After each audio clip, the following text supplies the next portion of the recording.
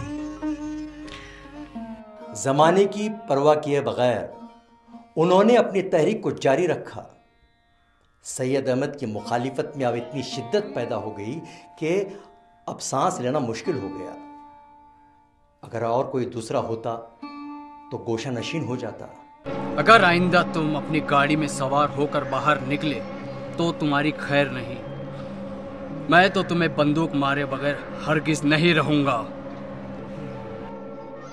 سر سید احمد خان صاحب نے ان دھمکیوں کا کبھی خیال نہیں کیا۔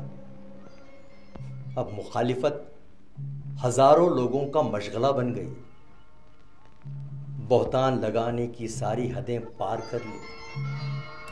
ارے بھائی، تمہیں کچھ پتا بھی ہے؟ سید احمد نے اپنا سر انگریزوں کے یہاں 10,000 میں گروی رکھ دیا ہے۔ کیا کہتے ہو؟ مجھے تو یقین نہیں آ رہا۔ مجھے تو صرف اتنا معلوم کہ فرنگی سرکار ان کا سر کاٹ کر لندن لے جائیں گے اور لندن کے عجائب گھر میں رکھیں گے۔ بالکل۔ ایک دفعہ یہی سر بیچنے کا تذکرہ سید احمد کے سامنے ہوا تو انہوں نے کشادہ دلی کے ساتھ فرمایا، جو چیز خاک میں مل کر خاک ہونے والی ہے اس کے لیے اس سے زیادہ کیا عزت ہو سکتی ہے کہ دانش مند لوگ اس کو روپیہ دے کر خریدیں اور اس کی قیمت کا روپیہ قوم کی تعلیم میں کام آوے۔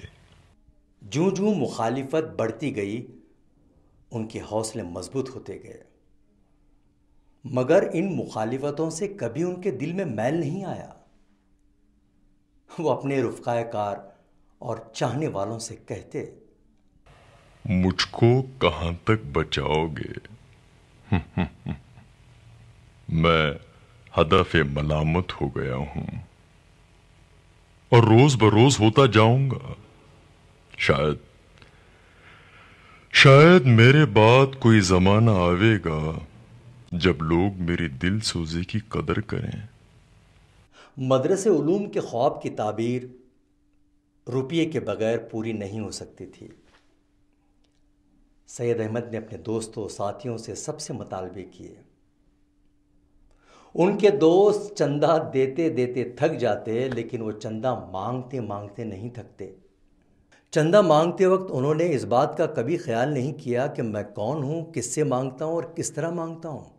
اب ہمارا حال تو یہ ہو گیا ہے کہ ہمارے دوست بھی ہم سے ملتے ہوئے ڈرتے ہیں کہ کچھ سوال نہ کر بیٹھے۔ ہماری صورت ہی اب سوال ہو گئی ہے۔ میں نے ایک دوست سے کہا کہ بھائی، میری قسمت میں بھیک مانگنا ہی لکھا تھا، اس لکھے کی بد ملاتا ہوں، مگر شکر ہے اپنے لیے نہیں بلکہ قوم کے لیے۔ انہوں نے ایک ڈرامہ بھی اسٹیج کیا۔